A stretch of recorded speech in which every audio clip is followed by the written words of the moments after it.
Welcome to Grab a Cuppa. How are you guys doing? I hope that you are all good wherever you are in the world. Thank you so much for your support. So this week's episode, this is Grab a Cuppa with Anna Neilson. Anna and I had a lovely chat. We were talking about what causes anxiety, what triggers do we face as well, and we're talking about mental health later on in life. So, this is Grab a Cuppa with Anna Neilson. So, Anna, thank you so much for having a chat with me today. You're very welcome. How have you been? Up, down, roundabout, left of centre, right of centre, and I can relate. yeah, it's been a hard going. However long this roller coaster's been, we've been on it. It's just up, down, and anxiety and life and just yep. But we're still holding. You're still holding on. I guess with anxiety, how was like the whole lockdown for you? How was that like? Because for me, it was like my anxiety was like to the top. Uh, um, I was fine the first Mhm. couple of weeks. I Yeah. took everything in my stride. I mean, with anxiety, you're dealing with invisible ghosts anyway, visible demons anyway, with your thought process. So, as more was going on and more was going on, and I think it was about 6 to 8 weeks in, and it just crashed around me. I came home one day and was just so tired of it all. Nobody could speak to me. Just shouting and ranting and raving about just nothing that was like serious. It was just the slightest wee thing was triggering me. Mhm. I mean, if my son looked at me the wrong way, it was reeling my laugh out. Mhm. And I'm like, oh, wait a minute. I need to take myself out. So I thought I need to get a TV in my bedroom. I need a sanctuary somewhere in this house because we've got 4 adults living here. There's me, Right. there's Keith, and my 2 sons. Mhm. So, and it's a small flat, very Right. small flat, and we're practically living on top of one another. So something was bound to break sooner or later.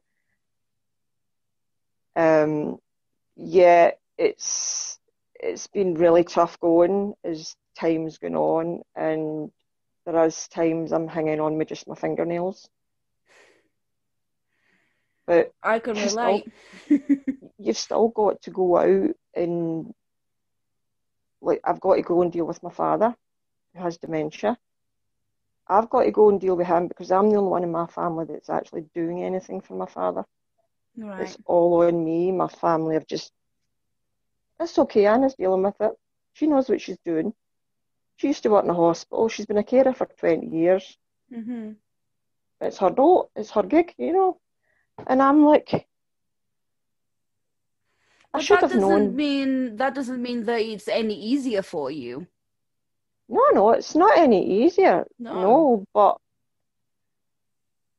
my problem is I bottle a lot of my things up, Right. whether it be the squirrels are having a party Mm. or life in general just keeps hitting me with the curveballs. Mhm. And it's Yeah. just, "Ugh, when's this going to end?" It's that anger inside. I think for me is I feel angry and I feel frustrated. And Uh, sometimes I'm like, why do I feel this way? But then Yeah, you I you you stop. self-analyze. Yeah, oh gosh, you self-analyze, you self-criticize, Yep. and that your self-esteem just gets lower and lower and lower. And then you hmm get to the point that you just crash.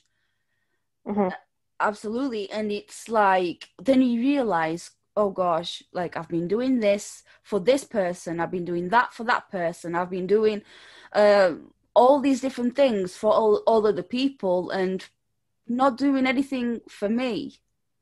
Yeah, I'm recognizing when I need to come into my room, shut the door, put a note on the door, do not disturb me unless you've got tea and chocolate. Come in, drop the tea and chocolate, and get the F out of here. Get the fuck out of here. Get out. Exactly. I have put a note on the door saying, beware of the dog. She's going to bite. You just need that respite sometimes, don't you? Yeah, just let me watch whatever I want. If I want to watch rubbish on YouTube, let me just be. Let me watch. Just leave me alone. Don't. I'm humaned out enough. Oh, I get that. Human for the day. But it was 2016. I took my breakdown, and as I said here in my email, my doctor was actually surprised I hadn't broken before then. Just, yeah, my life, it reads to some people like a horror story, but a lot of people really don't know the ins and outs. There's a saying going, my life's an open book, what chapter you get is down to me. Mm-hmm. So even Keith doesn't know certain points Mm-hmm. I get that. about what's happened, because he's just a sensitive wee soul. It'll make him feel a certain way because I don't want to hear it. I don't want to hear it. I don't, because it'll upset him. Yeah. Do you know I what I get mean? that. You just don't want to. You feel like you want to open up, but then obviously you don't want to upset the other person. But sometimes I think we will upset the other person anyway if we don't share how we're feeling. Because then I think it's best to say, I've been feeling this way and I need help. And then I don't know, maybe your partner can help you or whatever, but yeah. Oh, he's a great help, yeah. Yeah, so it's just best to say, even if it does not make sense, honestly, trust me on this, because most of the time, the things in my brain just do not make sense. But I have to get it out, and if I'm having irrational thoughts, if I'm just being completely irrational, I have to get it out there. Obviously, sometimes what it takes is just for someone to say it's okay and to give you a hug, Yeah. You're dealing with ghosts from your past as well. Yes, all the time. Yeah. All the time. Even when, for me, I have what they call the complex PTSD, and I get a lot Yeah, of I've heard about that. flashbacks. I get a lot of flashbacks, things that just come out of the blue. Yeah, mine was like 30 plus years ago, and there's still the odd ghost raises its ugly head, and I've just got to like rationalize that thought, saying, no, that's not right. I am worthy. What you say to me is wrong and false. I mean, even though it was more mental than physical, yeah, that ghost is still there. There's certain aspects of my life it still impacts on, but I know that I need to deal with it and just keep going.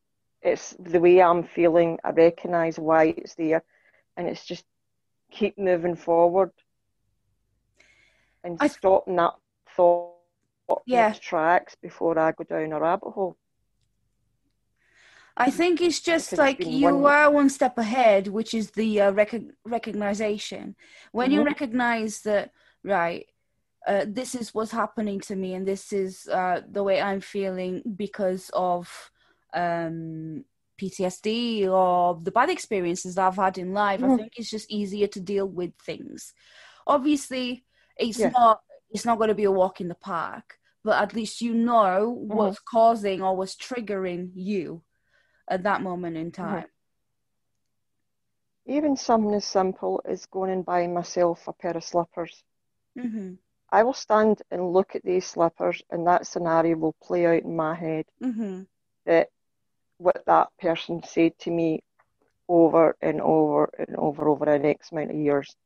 I'll Mm-hmm. stand there and stare at it, and I'll go, right, I need to walk out here. I need to walk out of this shop for a minute because I need to take care of the internal dialogue in my head. Mm-hmm. And then I'll go back in, I'll buy the slippers. I'll be like, up you, squirrel, I'm buying these slippers, sod you. Um, yeah, but it being at 51 and having this now and being told that I have a generalized anxiety disorder and depression, Mm-hmm. it's like, okay, it took me a long time to actually accept that I was mentally ill Mm-hmm. and that I had been for years. Mm-hmm. And even though I'd been on therapy like antidepressants, counselling, yada, yada, yada, it, there were still other things going on in my head. I had anxiety. I didn't know I had anxiety.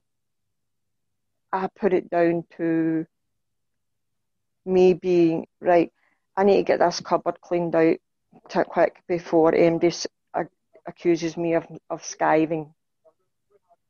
So I'll get the cupboard cleaned quick as I possibly can and go out and deal with my patients.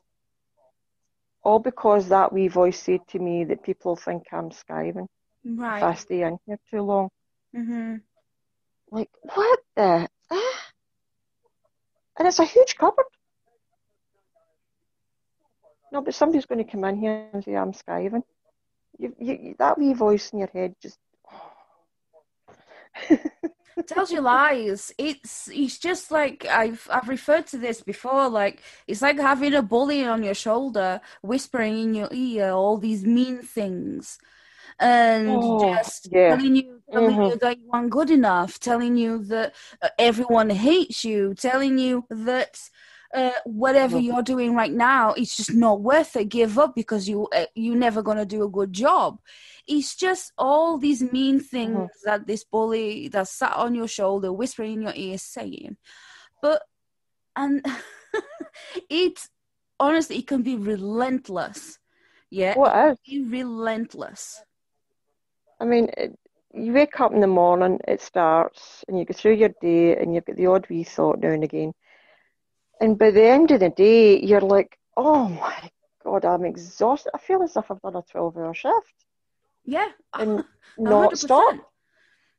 And it's like, oh my, and the tiredness is obviously as I'm getting older, it's getting worse with my age. Dealing with the squirrels and reaching out to say, look, I'm not okay, I need help. Mm-hmm. And doing this with you, Kat, Mm-hmm. as I said, this is the first time I've ever done a podcast. I'm doing things on Twitch now. That is just so beyond my comfort zone. It's ridiculous. There's been the good, like, if somebody can take away from what I say that you can go past the struggle and keep moving forward, it's just a feeling. It will go away. Work through it, go for a walk, do something, divert your attention. Like, the squirrels are saying to me, why are you doing this? Nobody wants to hear what you've got to say. You're dumb, you're stupid. There's certain words I don't use, Kat, and it's a trigger for me. Okay. These certain words, if I hear them, it's just a straight trigger, and I'm off because I heard the three words so often that it triggers me now. And I know people use these words, like in America,